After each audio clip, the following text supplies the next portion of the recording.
Beside his more nefarious claims, King John collected various names. First Lackland from his father, and then Soft Sword from his men. The first was apt when he was born, but then his sword untimely drawn would lose him so much land, it made him Lackland once again. He snatched Isabella of Angoulême, whose fiancé Hugh had a prior claim, so turned to Philip, King of France, who promised him support. John paid no heed, but seized Poitou, where barons joined Philip and the lovelorn Hugh, and planned in place of John his nephew Arthur's Breton court. They put Queen Eleanor under siege, where John himself gained much prestige by freeing his mother and having Hugh and Arthur clapped in chains.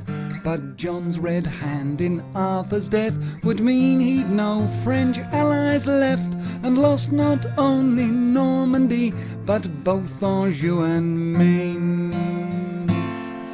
Lackland, John Lackland, the fifth and last born, forced to hand back land, one swords had been drawn.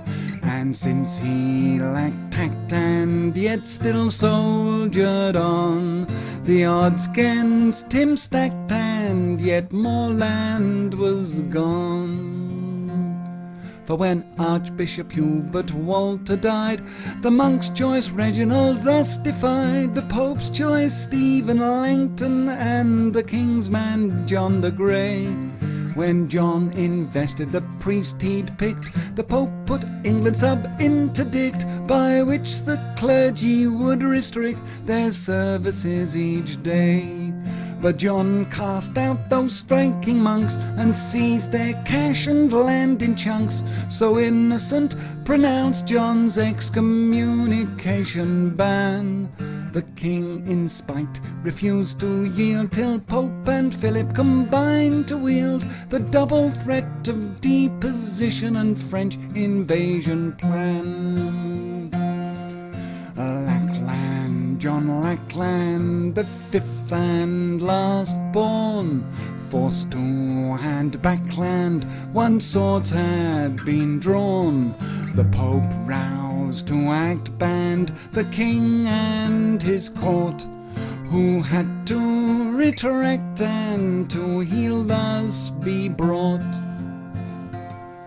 But John, who thought he'd seen a chance to win back land he'd lost in France, was shattered by his ally Otto's rout on Bouvines field. For barons and bishops, much incensed by absolute royal incompetence, stood over him to witness Magna Carta scribed and sealed. No aid or scutage sans consent, no arbitrary imprisonment, from any evil crown intent the church to gain relief. The king by 25 compelled, the charters of all towns upheld, and rights defined and limited of and over tenants in chief. Lackland, John Lackland, the fifth and last born, forced to hand back land, one swords had been drawn by aristocrats, and his archbishop warned. At Runnymede trapped and the great charters spawned.